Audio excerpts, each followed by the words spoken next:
Testing voice. Baik, Bapak-bapak. Bismillahirrahmanirrahim. Assalamualaikum warahmatullahi wabarakatuh.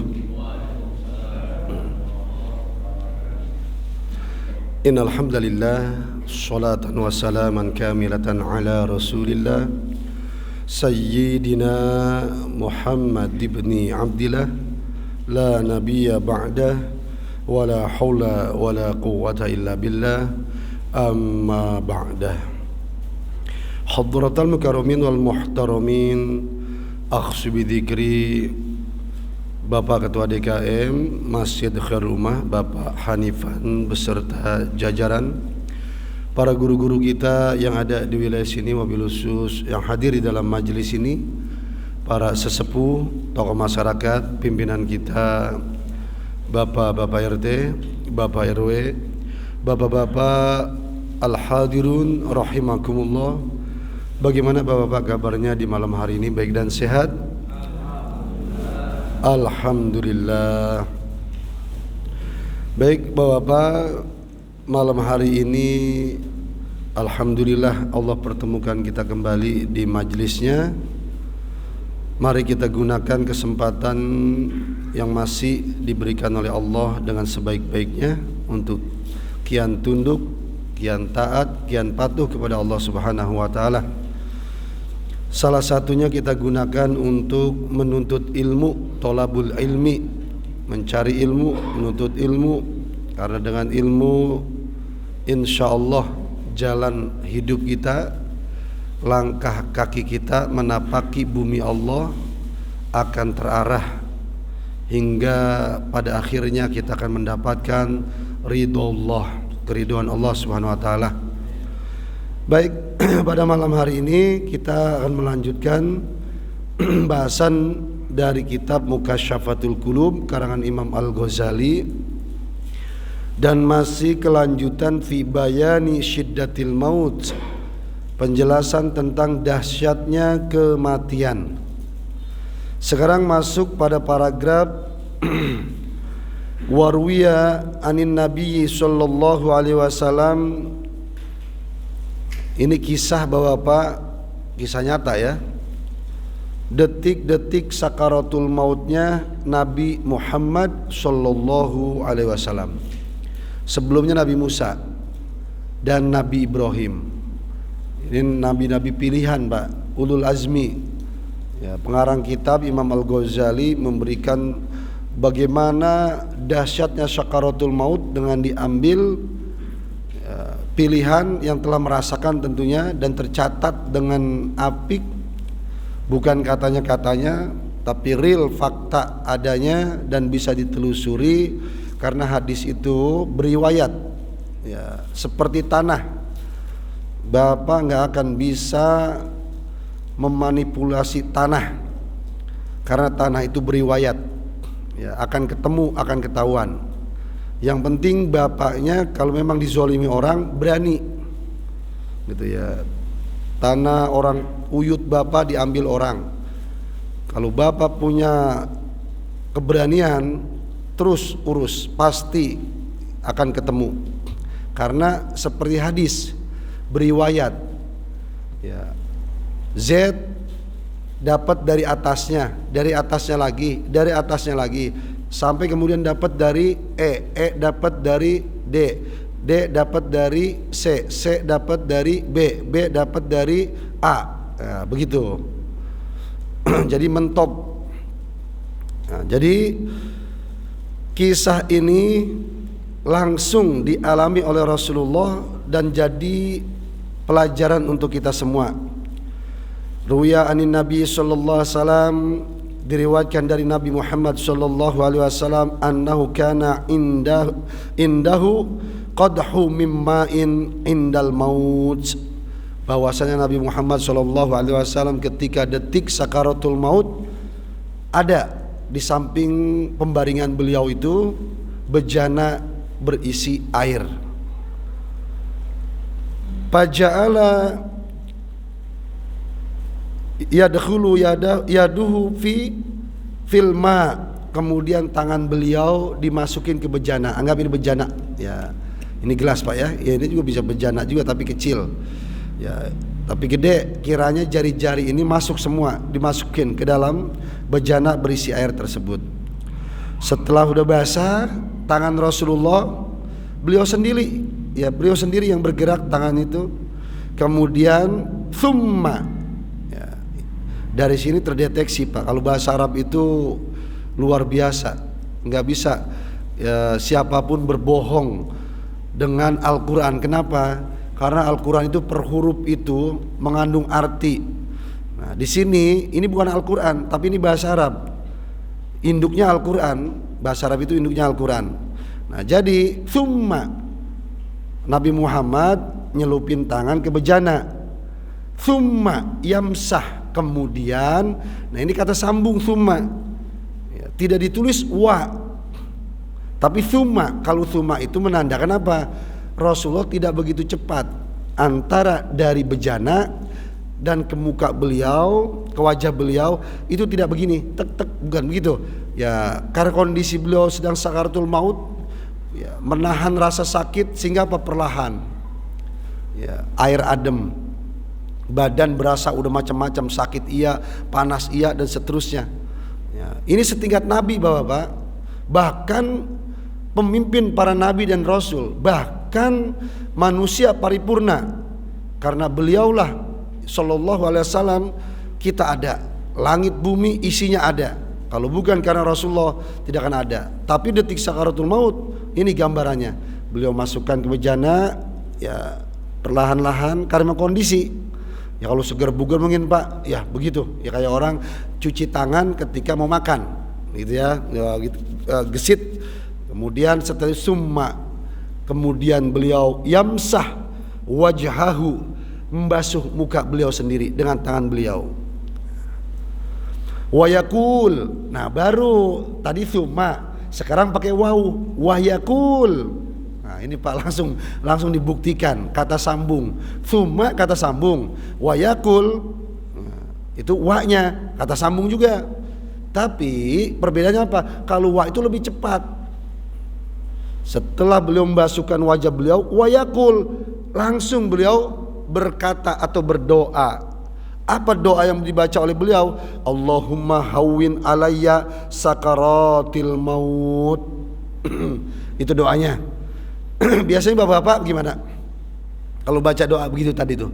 Di sini bunyinya sesuai dengan kitab Pak, yang ditulis dalam kitab Allahumma hawwin alayya sakaratil maut. Ya kalau bapak-bapak biasanya baca gimana? Alaina, betul. Ya Allahumma hawwin alaina, ada fi-nya gitu ya. Ya, fi sakaratil maut. Ya, jadi saya mau fokus naknya itu. Kalau di sini Allahumma hawwin alayya sakaratil maut, enggak ada fi-nya. Nah, kalau yang kita baca doa selamat itu Pak ya. Ya. Allahumma nas'aluka salamatan fid din wa afiatan bil jasad, terus ya, wa ziyadatan fil ilmi, barakatan fil rizq, wa taubatan qablal maut, wa rahmatan 'indal maut, wa maghfiratan ba'dal maut. Allahumma hawwin alaina fis sakaratil maut. Gitu. Terus apa bedanya? Kita pahami artinya dulu. Allahumma, ya Allah, hawwin. Ya, jangan salah dengar Pak ya, hawwin bukan kawin.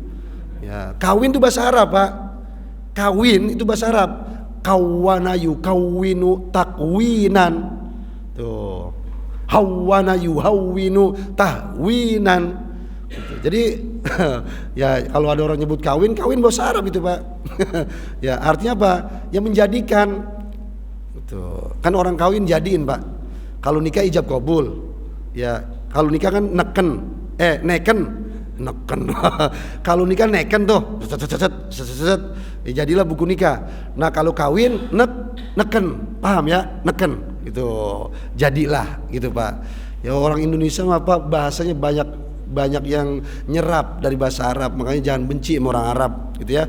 Jangan benci, malu kalau nanti diungkap dan diungkit. Hei orang Indonesia, kalian benci kepada kami orang Arab.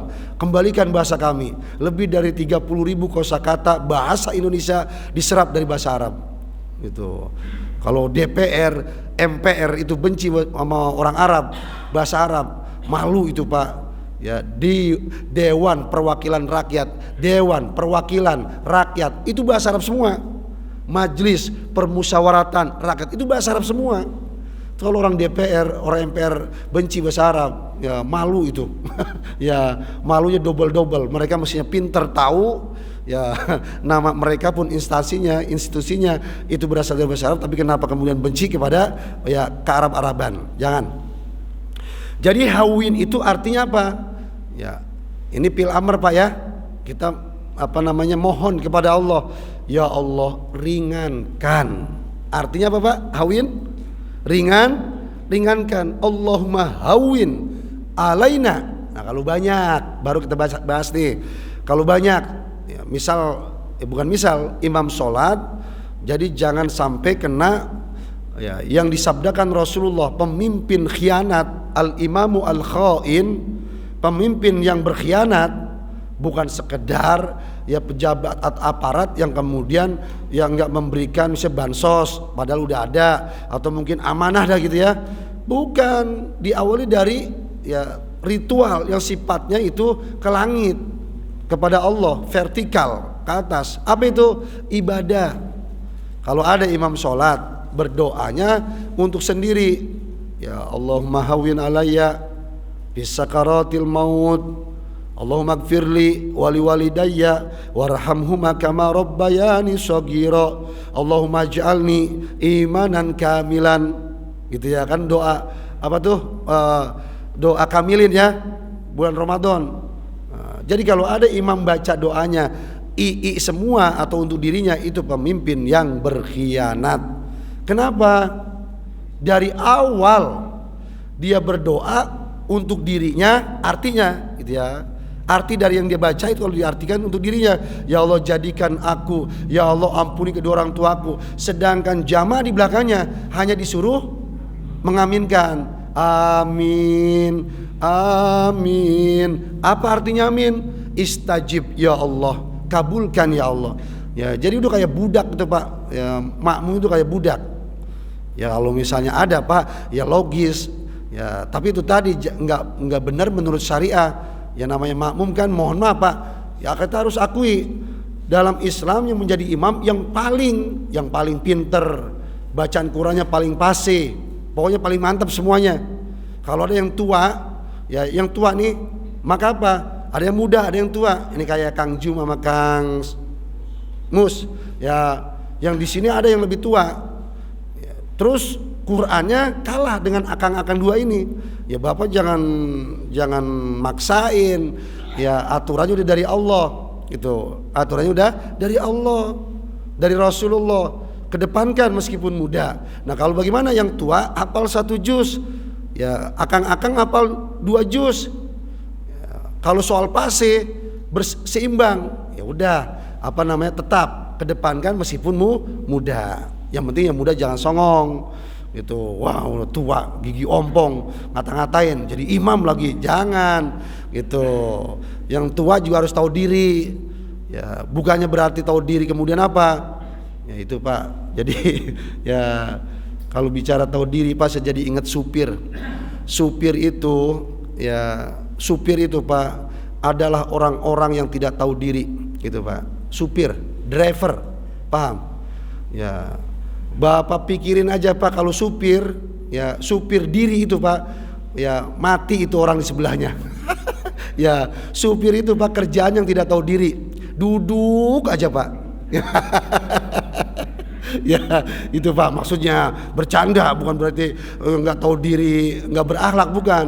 Jadi supir itu tidak tahu diri, yang artinya nggak pernah diri. Kalau diri itu supir nginjek gas repot Pak itu. Ya enak perutnya. Dan kemudian yang disupiri majikannya, wah skor jantung Pak. Ya udah supir mah duduk aja pokoknya, duduk nginjek gas begitu. Nah jadi Bapak yang penting tahu diri, kita butuh pengkaderan. Ya, makanya mohon maaf di mana mah usini wa iyyakum, termasuk senasihat diri saya, Tajuddin kamu semakin hari semakin tua. Jadi jangan sampai tuamu nanti ya rambut putih karena kejemur, gigi ompong karena kejedot.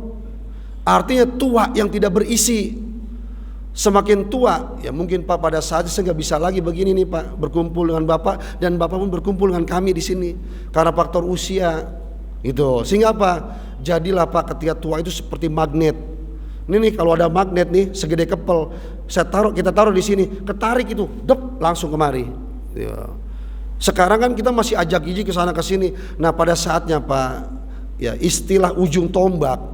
Kita ini tidak selamanya kesono kesini kesono, berada di satu titik. Di saat itulah Pak, energi maksimal kita harus miliki. Gimana caranya? Kian tua kian dekat dengan Allah. Syukur alhamdulillah kian tua kian berilmu, sehingga cucu pun menghormati menghargai. Ini kan ada orang tua, ya cucu aja pakai karet, kong kong kong seplot, kong kong seplot, ya kan ada begitu ya, nggak dihargai. Bukan salah cucunya, salah kakeknya, karena nggak bermartabat. Itu tua kejedot kalaupun ompong, ya terus uban karena kejemur udah puluhan tahun begitu. Nah, kalau bahasa ada Pak di Muskiaja ini orang yang didoakan oleh orang tuanya, ya, sehingga hidupnya itu luar biasa. Kamu ke atas tidak berbuah, ke bawah tidak berakar. Itu doa orang tua Pak kepada anaknya. Dan dikabul cash langsung. Bola mata saya dua ini Pak, dan bola mata kaki saya dua ini, melihat, merasakan, menyaksikan sampai di otak saya, di mata saya pertama dan di otak saya pertama kali melihat ini orang bener, tapi kenapa nggak ada sama sekali ya marwahnya, harga dirinya. Itu dikerumuni anak-anak, dicandain anak-anak, ya dan seterusnya. Udah, mohon maaf ya, setua siapa di sini ya orangnya sekarang udah almarhum, nggak saya sebut nama. Waktu saya melihat ya Pak, waktu saya melihat ada setua ya Pak Asmat kalau tua langsung nunjuk yang tua. Ya udah kayak mak-mak aja ya, ya mak-mak kan nggak mau tua Pak. Ya ada pokoknya ya kayak Ustadz nih, ya udah ubanan intinya. Ya terus saya tanya sama yang udah kenal lebih awal, Pak Ustadz kami pun seperti anak-anak itu memperlakukan mereka. Bawaannya itu nggak ada rasa hormat kepadanya, nggak tahu bawaannya. Ya terus saya selidiki sama orang yang setempat tetangganya, Pak Ustadz ya dia seperti itu karena apa? Kualat. Nah, keluar dari bahasa kampung, kualat. Kenapa Pak? Mak sama bapaknya lagi tidur dibawain bak stempel apa namanya itu, cap tangan. Ya jadi ditempel tuh cap tangannya, ya di surat jual beli ditempel itu. Ini kertas nih, ini kertas jual beli nih, ditempel. Emak bapaknya lagi tidur itu. Ya jadi lagi tidur itu. Ya iya, jari, sidik jari ini maksudnya kan jual tanah kan kalau aki-aki nggak bisa tanda tangan jempol tuh. Ya jempol shot itu bak stempel lagi tidur, diambil itu tangannya itu ya jempolnya. Wah, terus ini emaknya nggak tahu, bangun tidur nggak berasa. Kemudian setelah seminggu kemudian Pak datang orang ngusir orang tuanya itu. Loh, ini tanah saya gitu. Nah kemudian setelah itu diunjukin ini surat tangan ibu, jempol ibu, jempol bapak. Kaget Pak, luar biasa. Kaget luar biasa. Nggak tahu siapa anaknya yang melakukan itu. Setelah tahu Pak, langsung ucapan itu keluar. Lo hidup ya ke atas nggak berbuah, artinya kalaupun hidup ke depan nggak akan ada wibawa, nggak akan ada hasil dan seterusnya. Itu mantep bener Pak. Jangan sampai ucapan itu keluar dari mulut kita ke anak kita. Ke atas tidak berbuah, ke bawah tidak berakar. Ya, luar biasa itu Pak. Dan sekarang tanahnya Pak, ya kering, hampir tiap minggu lewatin. Itu tanah jadi masalah. Ya, itu tanah jadi masalah. Tapi di pelangnya itu udah tulis orang Medan itu, ada pokoknya marganya itu. Saya kalau melihat ya Allah, ya dari tanah kita diciptakan, ke tanah kita dikembalikan, dan dari tanah kita dikeluarkan. Ya ini sekarang ini kan udah almarhum nih. Saya yakin Pak tersiksa betul itu sekarang ini almarhum gitu ya. Kasihan Pak. Karena apa? Orang tuanya meninggal dunia dalam kondisi tidak meridhoinya, gitu ya. Jadi hati-hati banget ya kita ya yang masih hidup ini nyadar. Jadi jangan sampai lalai. Kemudian bapak-bapak kita lanjut. Jadi jangan jadi pemimpin khianat.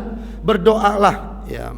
Makanya kalau memang tidak bisa ilmu nahunya, ilmu sorobnya, ya udah ikutin aja ya atau nanya khususnya yang jadi imam ya, jadi imam. Ya banyak sekali Pak kalau saya dengar itu ya, ya masjid-masjid yang berdoa itu Allahumma ighfirli wa liwalidayya warhamhuma kama rabbayani shaghira. Kalau dia jadi imam Pak salah besar itu. Ya, mestinya Allahumma ighfir lana dzunubana wa liwalidina warhamhum kama rabbawna shighara. Itu. Ya doa kamilin yang waktu tarawih dia Allahumma ij'alni bil imani kamilin wa li faraidika muaddin wa ala sholawati muhafizin. Nah khususnya yang pertamanya tuh Allahumma ij'alna, nah bukan Allahumma ij'alni gitu ya.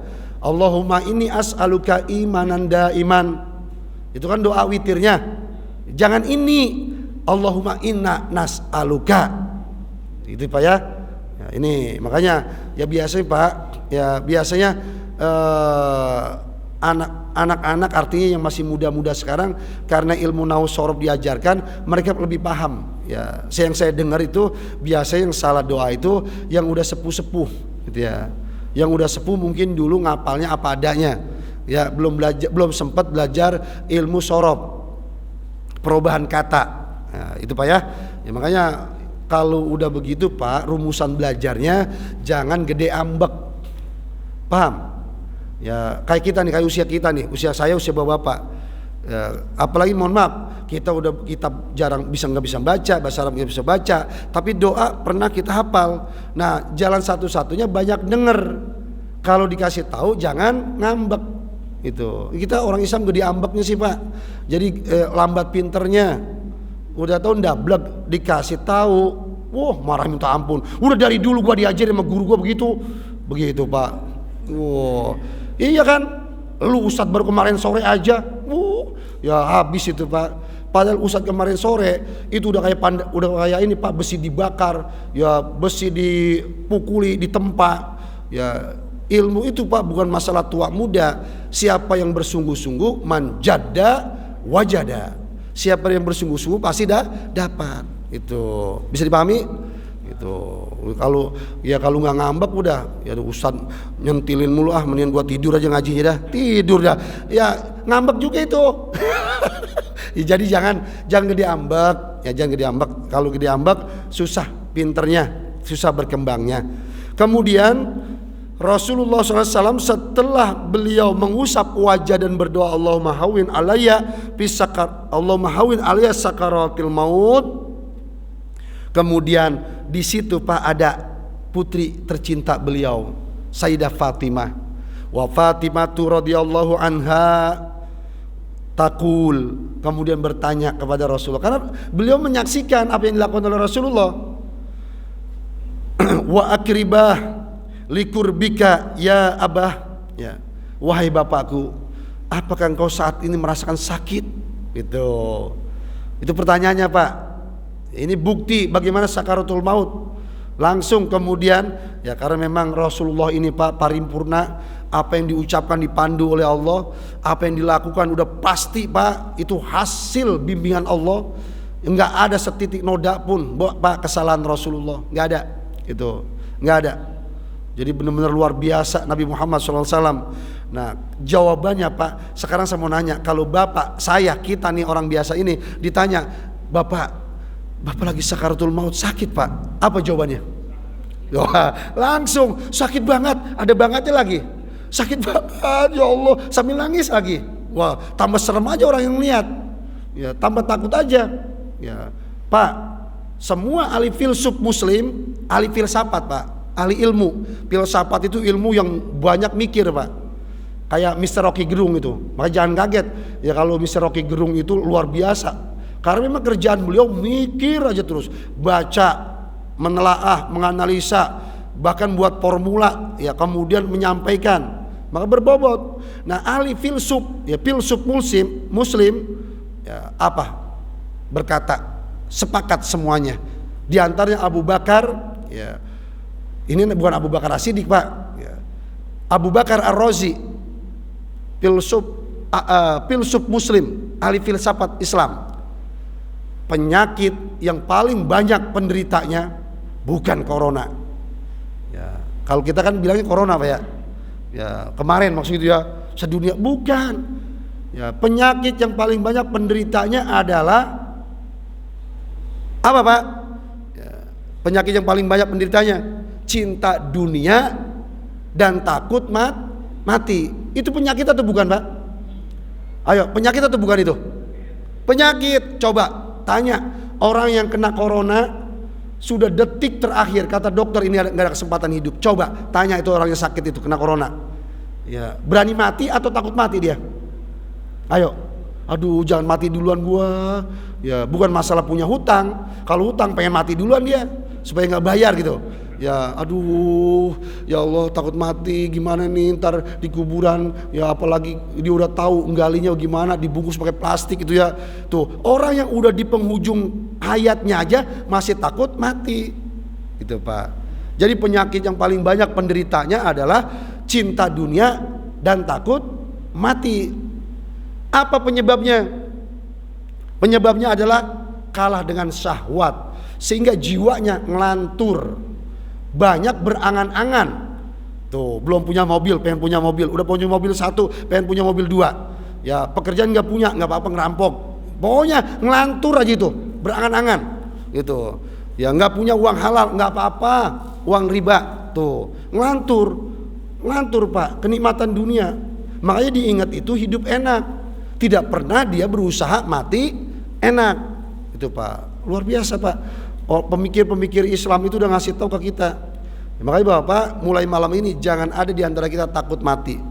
Ya, tapi jangan juga sok-sokan gitu. Wah, betantang-betenteng. Apa lo? Ya, gua nggak takut mati. Lah, lagu apa, Pak? Ya, artinya kapanpun Allah panggil kita. Ya, terutama nih, mohon maaf ya, sunatullah. Ya, artinya hukum alam juga kita paham. Yang datang duluan, pulangnya juga duluan. Tuh mbah-mbah yang udah pada tua tuh, sepuh tuh, 1, 2, 3 itu. Jangan takut mati. Ya, udah semangat aja belajar. Syukur-syukur lagi semangat belajar, meninggal dunia. Itu kematian yang dirindukan oleh umat Islam. Begitu. Ya udah Ustaz Tajudin bahas bab mati, gua nggak mau datang, gua udah tua, mati duluan. ya justru yang udah pada sepuh seneng masuk majelis taklim, seneng sholat jamaah, seneng berjalan ke tempat baik, ya ke masjid diantaranya, silaturahmi ke temen. Ini pada takut, sama takut silaturahmi ke temen di Tambun, takut jatuh, takut mati tuh. Ya ujung-ujung apa ya, malah ditertawakan cucunya jatuh dari kursi. Kalau jatuh bapak di jalan bawa motor misalnya, itu lebih gentleman. Emang laki-laki nih, aki-aki gitu, udah tua pakai trail. Ya beda Pak kelasnya. Ya jangan jadi ya pengecut kita. Pasti ya kematian itu, Pak. Makanya Salman Al-Farisi, sahabat Rasulullah dari Persia yang punya ide perang Khandaq, membuat parit, gali parit, perang, menang perang tanpa perang, ya adalah perang Khandaq gitu, Pak. Nah apa kata beliau? Aku tertawa karena apa? 3 sebab. Di antaranya apa? Ya, aku melihat manusia begitu panjang angan-angannya, begitu banyak angan-angannya, padahal kematian sedang memburunya. Tuh Salman Al-Farisi bilang begitu. Itu orang-orang yang sukses, Pak, yang sekarang sudah berada dalam surganya Allah. Ya, hatinya hidup itu, Pak. Ya pontang-panting kita ngejar dunia, Pak. Itu kayak bapak-bapak tuh ya, roti itu kalau dalam hatinya kok cuma 1 sih, orang 10 kayak 1 orang itu, Pak. Ya cinta dunia angan-angannya itu, Pak. Itu. Nah kalau ngajinya lama amat sih Ustadz ngaji, sebentar aja, Pak. Tuh ya luar biasa, Pak. Luar biasa setan itu, Pak. Syahwat kita bergerak begitu terus, Pak. Enggak dibalik. Ya Allah, semoga ngaji sampai jam 10. Enggak apa-apa, enggak ada roti juga. Wah, kalau begitu, Pak, mantep itu. Itu udah doyan taklim orang itu. Ya. Nah, jadi Bapak, ya, Salman Al-Farisi tertawa melihat orang kebanyakan angan-angannya begitu panjang, padahal kematian sedang memburunya. Ya, kemudian Salman Al-Farisi tertawa, sebab tertawa beliau apa? Karena apa? Melihat orang tertawa terbahak-bahak sampai giginya, mulutnya terbuka, kayak si siapa, Pak, yang tertawa kalau yang tertawa itu pelawak itu siapa namanya? Mali ya? Ya Mali itu, Pak. Kadang-kadang kalau ngeliat Mali ketawa, Pak, suka nyer-nyeran, takut nggak balik lagi tuh, Pak. Ya, mangap gitu Pak. Nah jadi Bapak, kata Salman Al-Farisi, aku tertawa melihat orang yang tertawa terbahak-bahak. Padahal apa? Dia tidak tahu bisa jadi karena tertawa itu Allah murka. Gitu. Ya kalau Allah seneng, ridho, nggak ada masalah Pak. Nah jadi ya seperti itu kondisi Salman Al-Farisi ngingetin kita, dan filsuf Muslim tadi, jangan takut akan kematian. Dan kemudian Pak, jawaban Nabi Muhammad itu diplomatis sekali, nggak takut kita jadian dengan kematian. Luar biasa Pak, benar kita punya Nabi, dianugerahi Nabi Muhammad SAW ya, luar biasa. Apa jawaban beliau ketika sang anak bertanya, ayah, bapakku, apakah kau merasakan sakit yang sangat sekarang? Sehingga kau mencelupkan air, membasuh ke muka, sampai doamu, Allahumma hawin alayya sakaratil maut. Ya karena Pak, Sayyidah Fatimah kan orang Arab, paham artinya hawin. Ya, beliau mendengar ucapan Rasulullah, doa tersebut.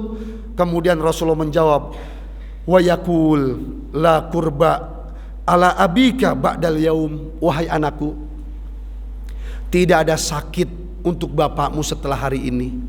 Tuh jawabannya. Coba bapak-bapak kita gambarkan ucapannya Rasulullah. Kalau kita tadi, ayah sakit ya sekarang, ayah, iya sakit banget. Tuh ya, sekarang Sayyidah Fatimah bertanya ke Rasulullah, wahai bapakku, ayahku sakit ya? Apa jawaban Rasulullah? Ya tidak ada sakit setelah hari ini untuk bapakmu. Berarti sakit nggak hari itu?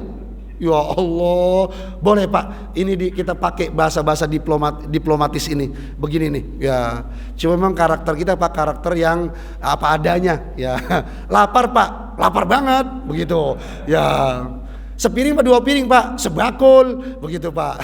Jadi gitu tuh apa adanya, gitu ya. Ya, jadi bapak-bapak, ya itu ya nggak masalah Pak. Kalau memang kita udah terbiasa begitu nggak masalah. Nah kalau Rasulullah memang sudah bimbing betul-betul Pak. Nah sekarang bapak-bapak, takut nggak kalau dengar ucapan Rasulullah seperti itu tentang sakaratul maut? Wahai Rasulullah, seolah kita bertanya, sakit nggak sakaratul maut ya Rasulullah? Atau ya Rasul, engkau sakit ya sekarang merasakan sakaratul maut? Ya kita dengar misalnya nih, langsung misalnya, wahai umatku, tidak ada sakit untuk nabimu ini setelah hari ini. Ya, kita takut nggak Pak ngadepin sakaratul maut? Takut atau tidak? Enggak, karena kita nggak mendengar kata sakit ya dengan sakaratul mautnya. Tidak ada sakit untuk nabimu setelah hari ini, gitu. Kita kan nanyanya, ya Rasul, apakah engkau sakit merasakan sakaratul maut sekarang? Itu kan poinnya. Ya, orang itu menangkap di benaknya itu apa yang didengar tentunya, dan sesuai pertanyaannya. Nah jadi bapak ya khususnya saya rasakan kalau membaca kalimat ini, ya enggak takut Pak kita ngadepin sakaratul maut. Artinya apa? Takut ataupun tidak, mesti kita akan mengalami sakaratul maut. Paling tidak dengan ini kita sudah terbius dengan ucapan Rasulullah. Oke, kalaupun detik sakaratul maut sakit, setelahnya buat orang beriman tidak sakit lagi. Kenapa? Disitulah nanti amal ibadahnya, jariah kebaikan. Nah itu Pak maksudnya. Jadi kita terhibur, kayak orang dioperasi, dibius dulu. Sakit nggak Pak orang dioperasi? Sakit atau tidak? Normalnya sakit Pak, orang dibelah, saraf-saraf terputus dan seterusnya, gitu Pak. Ya. Tapi kenapa kemudian orang berani operasi? Karena dibius, gitu Pak. Dibius dulu. Ya, jadi Bapak bius total atau bius lokal, gitu kan? Gitu. Nah jadi Bapak, kita mendengar ucapan Rasulullah SAW ini paling tidak terhibur ya, dan bukan terhibur sekedar sekarang. Memang faktanya detik sakaratul maut ya sakit, tapi setelahnya amal kita Pak yang bergerak. Sholat kita, zakat kita, sedekah kita, puasa kita, duduk kita taklim begini, ya berbuat baik, Bapak mencari nafkah sejak Bapak punya istri, punya anak, seterusnya dihargai semua oleh Allah. Itu Pak, menjadi bekal kita menghadap. Sampai pun Bapak makan roti, itu ada pahalanya nggak Pak? Tuh, ini makan roti yang udah dimakan tentunya, ada pahalanya nggak? Ada. Orang Islam itu enak banget Pak. Ya, dia nyari nafkah, nyari duit kerja, dia yang gajian, terus buat makan dia, ya istrinya. Apa kata Rasulullah? Ya, Rasulullah bersabda Pak, suami yang memberikan makan anfaqo li nafsih, dia memberikan makan untuk dirinya dulu, sarapan dari uang gajian, palahu sodako, maka baginya dihukumi pahala sedekah.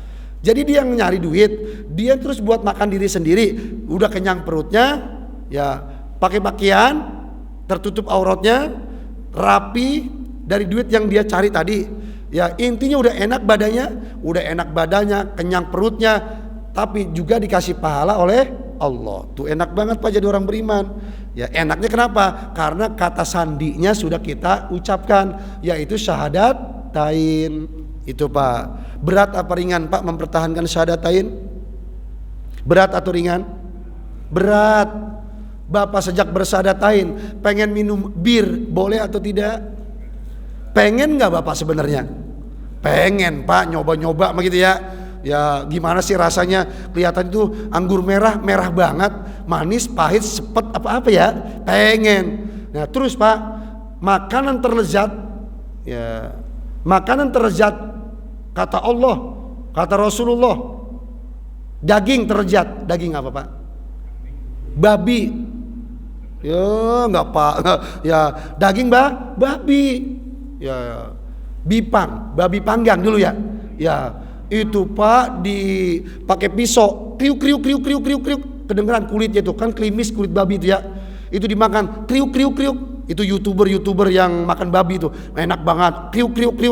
Kadang-kadang apa ngeces itu, ya Allah enak amat gitu. Ya justru yang paling enak dilarang.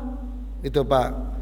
Coba ya kalau kita kondisinya nggak bersyahadatain, artinya bukan muslim, boleh nggak makan babi?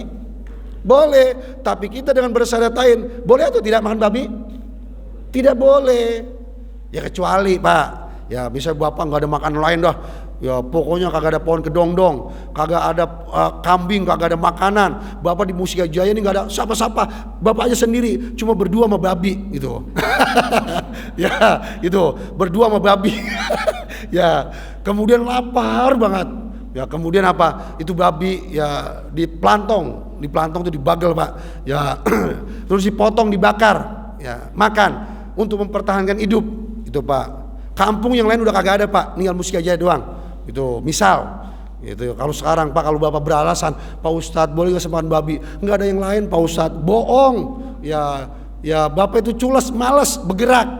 Coba aja di rumah Bapak nggak ada air, ke rumah saya insya Allah masih ada begitu. Ya gitu ya. Jadi Bapak ya kalau kondisi darurat boleh. Dalam usul fik, rumusan fikihnya ad-daruratu tubihul mahzurat. Ya, kondisi darurat apa aja dibolehkan. Itu sampai kembali normal. Itu. Gimana? Nah, iya. Nah, gimana?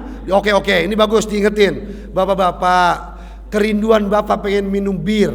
Kerinduan Bapak pengen makan babi. Ya. Ya. Pengen makan gogok gitu ya. Nanti Pak di surga. Ya, sekarang saya balik tanya. Tadi kan ditanya saya balik tanya ke Bapak, Pak, ada haram nggak dalam surga? Kagak ada. Kalau dalam surga masih ada haram. Ya kalau di Mekah kan halal. Ya. Nah kalau di surga masih ada haram Pak. 7 keliling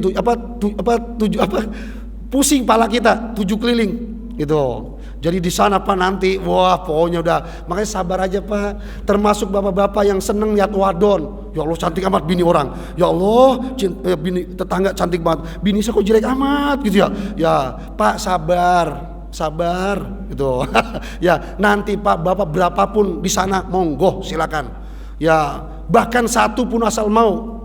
Itu Ustadz Maulana temennya tuh yang pernah dikritik waktu di televisi bilang apa?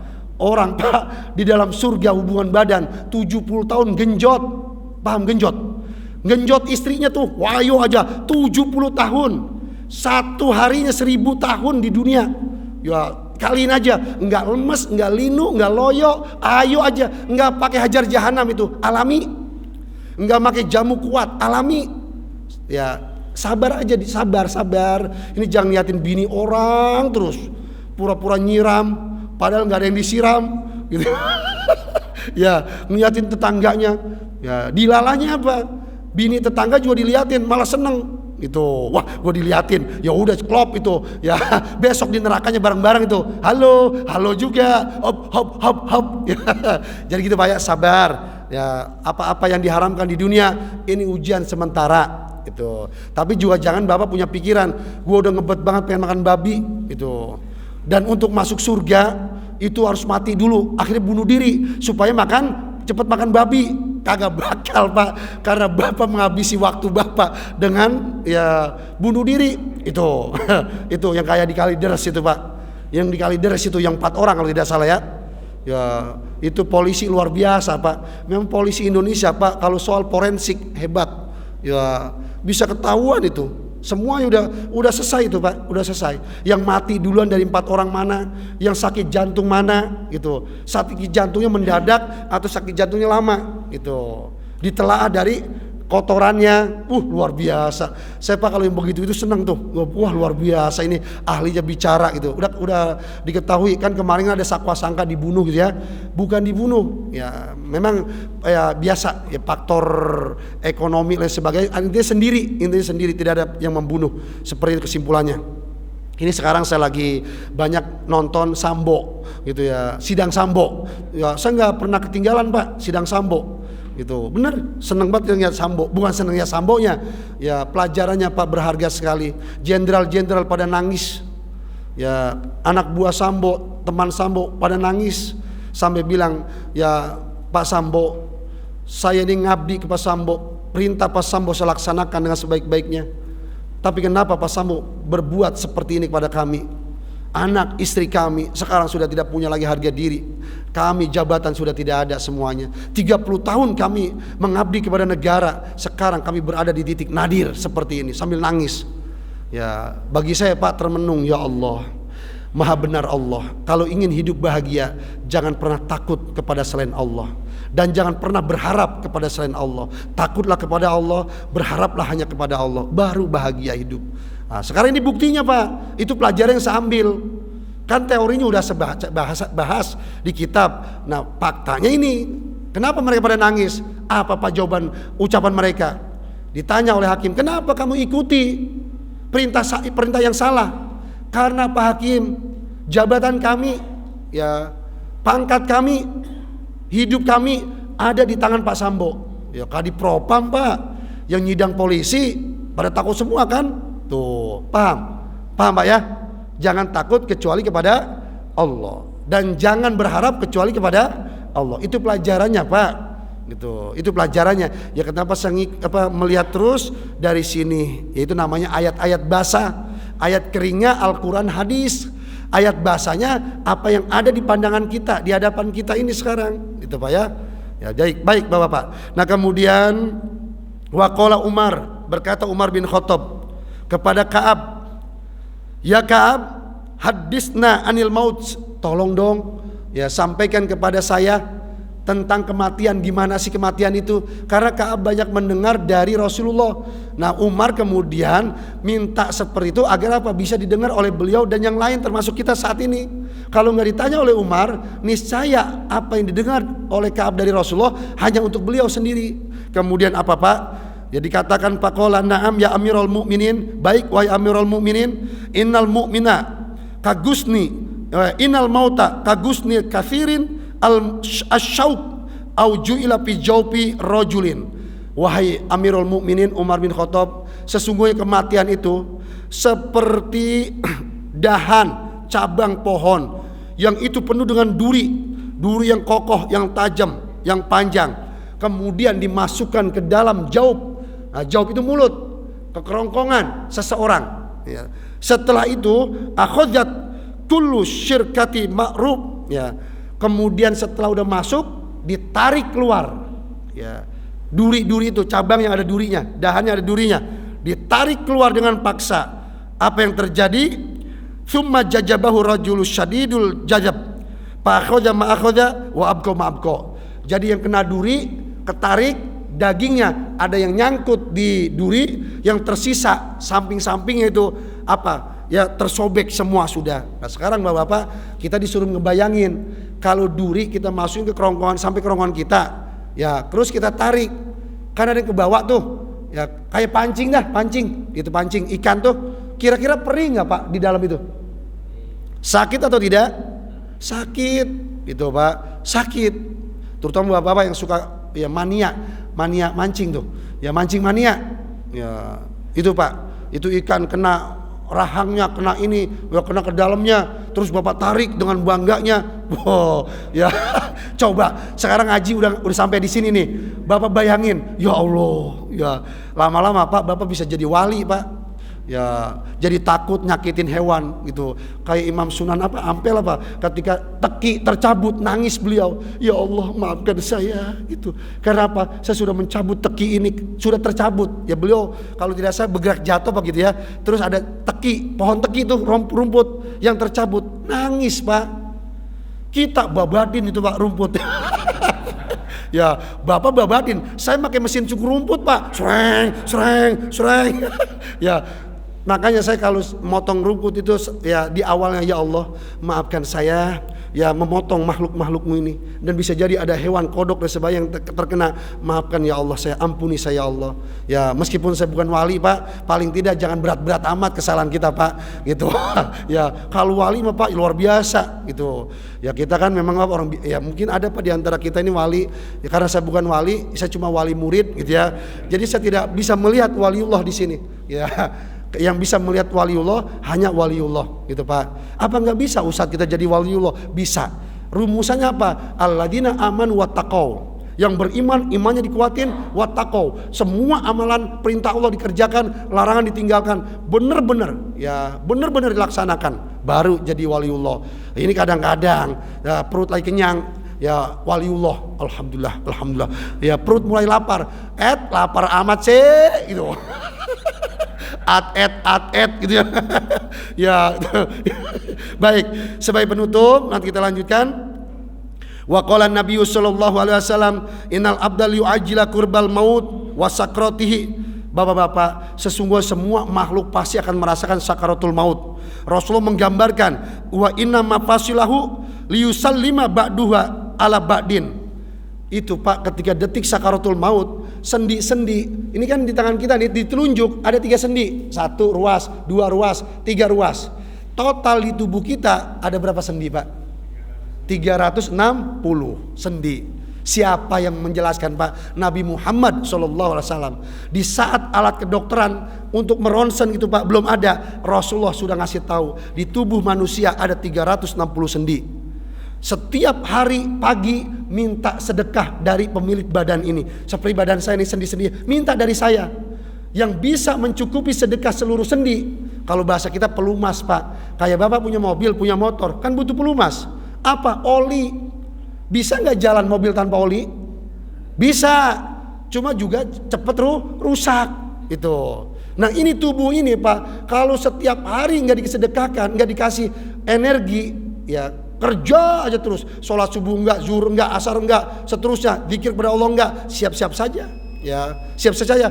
Kemudian Rasulullah bersabda, ada 2 rakaat yang bisa mencukupi 360 sendi itu. Apa itu? Sholat sunat duha. Dengan sholat sunat duha 2 rakaat tercukupi seluruh asupan gizi atau sendi-sendi yang membutuhkan itu tadi gitu Pak. Makanya rutinin sholat sunat duha. Tuh 2 rakaat kah? Ya kalau iman lagi naik 4 rakaat, iman lagi naik 6 rakaat, iman lagi naik frekuensinya 8 rakaat, iman lagi naik 10 rakaat, iman lagi naik 12 rakaat. Dah maksimalnya 12 rakaat. Terserah 2 salam.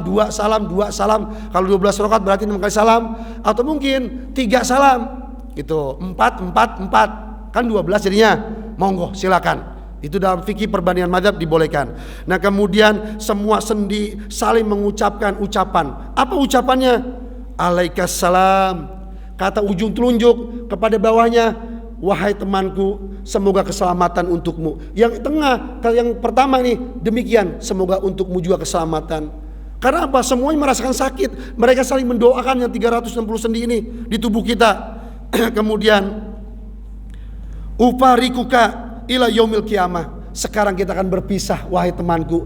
Jadi sendi yang ruas yang pertama nih telunjuk bilang kita akan berpisah sampai hari kiamat tiba. Tuh, ya Allah, ini Rasulullah yang bersabda. Semua tubuh, anggota tubuh kita bicara. Itu ya, ini di dunia Pak digambarkan. Belum lagi nanti sesuai surah Yasin yang Bapak Ibu baca setiap Bapak-bapak baca setiap malam Jumat. Al-yawma nakhtimu ala afwaihim wa tukallimuna aydihim wa tashhadu arjuluhum bima kanu yaksibun. Surah Yasin ayat 65 itu Pak. Itu ngomong semua nanti menyaksikan. Kalau Bapak rajin ngaji begini Pak, luar biasa besok. Saru ngomong, ya Allah, ya Minggu malam Senin tanggal 25, di saat orang lain kelalang keliling. Ya di saat yang lain ya pada jagain orang kebaktian orang Natalan, ya, dia duduk di masjid gitu. Ya saya lihat Pak Banser di Jamrut itu banyak bener pada jagain orang-orang Natalan. Ya aduh luar biasa Banser ini Pak. Ya luar biasa. Mohon maaf kalau ada Bapak Banser di sini, tolonglah sadar. Banser itu sipil, biarkan polisi yang menjaga gitu. Ya udah jangan sok-sokan. Ya orang, ya Allah Pak, ya kadang-kadang mohon maaf Pak, ya saya senang dengan doreng Pak. Sampai nih sorban saya ini sorban doreng Pak ini. Ya saya beli kemarin di Madinah Pak ini. Baru pertama kali saya melihat ada sorban begini, saya beli gitu ya. Seneng. Ya orang memang kalau pakai doreng itu berasa gagah Pak. Tapi tolonglah kegagahan itu jangan untuk menyakiti umat Islam. Saya tuh niat Pak 2 kali bolak-balik karena nyari pakaian untuk anak pesantren. Niat Banser, ya Allah, muak sekali saya. Muak sekali. Ya, dan pendiri Banser itu nggak bilang begitu Pak. Ya bukan untuk itu fungsinya. Secara normatif ya nggak pantas udah ada polisi. Kita bayar begitu Pak ya. Gitu. Itu mohon maaf nih saya jadi ngomong keluar menyadarkan umat daripada umat ngedumel. Ya, niat tetangganya Banser jadi kesel aja bawahnya. Mendingan saya begini saya ucapin. Saya nggak Pak ngomong begini ketemu Banser ngobrol aja itu. Ya kalau dia marah, Ustadz kenapa nyinggung Banser? Nggak nyinggung Banser. Emang bener adanya kok gitu. Ya kalau kamu nggak ikut ya udah nggak apa-apa.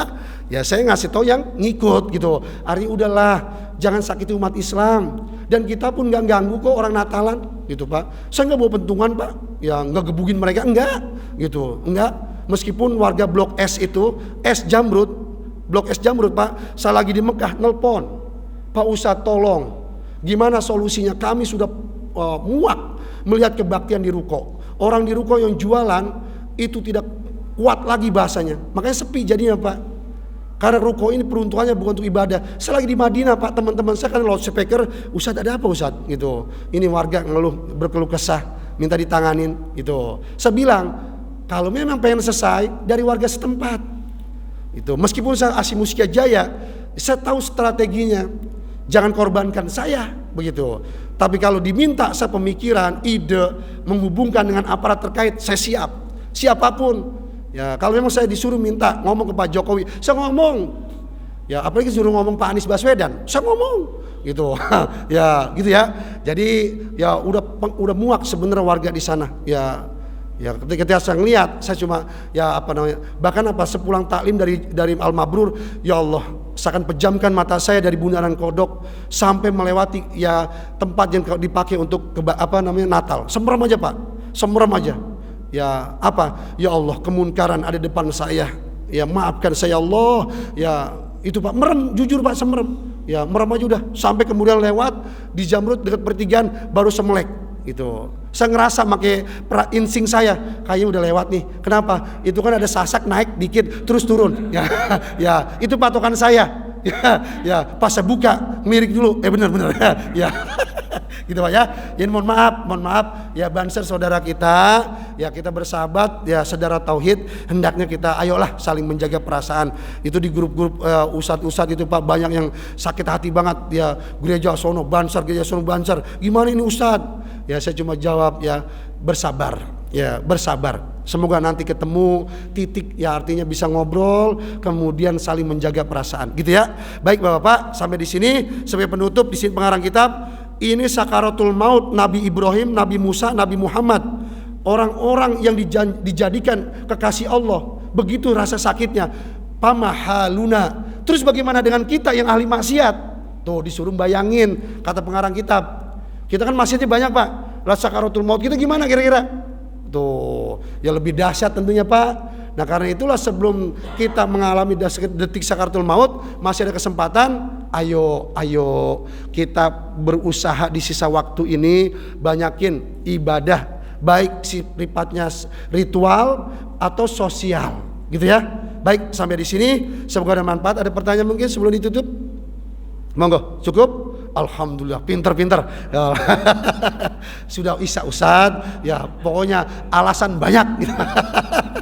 Ya baik, terima kasih atas perhatiannya. Semoga menjadi ilmu yang bermanfaat, bisa kita amalkan. Mohon maaf kalau ucapan saya yang kurang enak didengar, demi Allah tidak ada tujuan saya menyakiti perasaan siapapun. Wabil khusus bapak-bapak yang hadir dalam majelis ini dan umumnya yang mendengar di luar sana, saya berusaha menyampaikan firman Allah, sabda Rasulullah serta perkataan ulama yang soleh dalam rangka tawasau bil haq wa sabr. Semoga kita dijadikan ahli surganya Allah Subhanahu wa taala. Ya Allah, ij'al istima'ana hadza isman mubarakan marhuman wa tafarruqana min ba'dihi tafarruqan mubarakan ma'suman. Ya Allah, barik lana balik maqasidana. Ya Allah, ikhtimna bi husnil khatimah waj'al akhira kalamina la ilaha illallah Muhammadur Rasulullah. Ighfir lana ya Allah dzunubana wa liwalidina warhamhum kama rabbawna shigara. Ya Allah, ij'al hadhil qaryah Ciketing Mustika Jaya Bekasi aminatan thayyibatan wa anta ghafur warzuq alaha minats thamarat man amana minhum bika wal yaumil akhir wadfana al ghala wal bala wal waba wal fahsya wal munkar waz zalazil